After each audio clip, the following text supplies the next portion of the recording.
کشتی حادثے میں تاحال 126 افراد لاپتہ ہیں۔ 47 کا تعلق گجرات اور 38 کا گوجرانوالہ سے ہے۔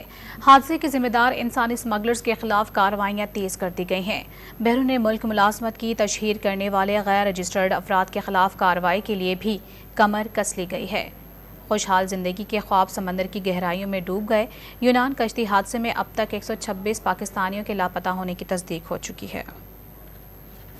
خوشحال زندگی کے خواب سمندر کی گہرائیوں میں ڈوب گئے۔ یونان کشتی حادثے میں اب تک 126 پاکستانیوں کے لاپتہ ہونے کی تصدیق ہو چکی ہے۔ لاپتہ ہونے والوں میں گجرات کے 47، گوجرانوالہ کے 38، سیالکوٹ کے 11، منڈی بہاؤدین کے 5، فیصل آباد کے 2 افراد شامل ہیں۔ آزاد کشمیر کے 21 نوجوان بھی لاپتہ ہیں۔ پاک پتن کے نواحی علاقے سے تعلق رکھنے والا ندیم یونان کشتی حادثے میں لاپتہ افراد کی فہرست میں شامل ہے۔ ندیم کے والدین کے مطابق جمع پونجی اور مال مویشی بیچ کر لاکھوں روپے اکٹھا کر کے ایجنٹ کو دیے تھے۔ گوجرانوالہ اور سیالکوٹ کے 40 لاپتہ نوجوانوں کے خاندانوں کے ڈی این اے سیمپلز لے لیے گئے ہیں۔ شیخوپورہ کے سہیب نامی نوجوان کے اہل خانوں کو اس وقت امید کی کرن نظر آئی جب انہوں نے اسے بچ جانے والوں کی تصاویر میں دیکھا، تاہم ان کا کہنا ہے کہ اب تک ان کا بیٹے سے کوئی رابطہ نہیں ہو سکا۔ جی ساڈا کوئی رابطہ نہیں، بے ساڈا رابطہ جدن وہ ٹر چلا گیا آخری بار اس نے میسج سانو کیتا ہے کہ اسی جا رہے ہیں، ساڈا 3-4 دن رابطہ نہیں ہونا،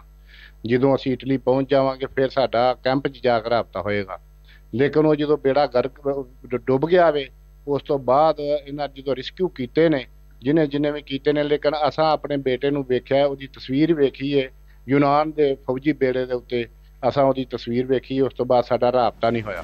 دوسری جانب انسانی اسمگلروں کے خلاف کریک ڈاؤن تیز کر دیا گیا۔ گوجرانوالہ کے علاقے گھمن والا میں ایف آئی اے نے مزید 2 انسانی اسمگلروں کو گرفتار کر لیا۔ ایف آئی اے ذرائع کے مطابق محسن اور شرافت نے عمیر یحییٰ کو اٹلی بھیجنے کے لیے 25 لاکھ روپے لیے تھے۔ انٹر ایجنسی ٹاسک فورس نے بیرون ملک ملازمت کی تشہیر کرنے والے غیر رجسٹرڈ افراد کے خلاف کارروائی کرنے کا فیصلہ کر لیا ہے۔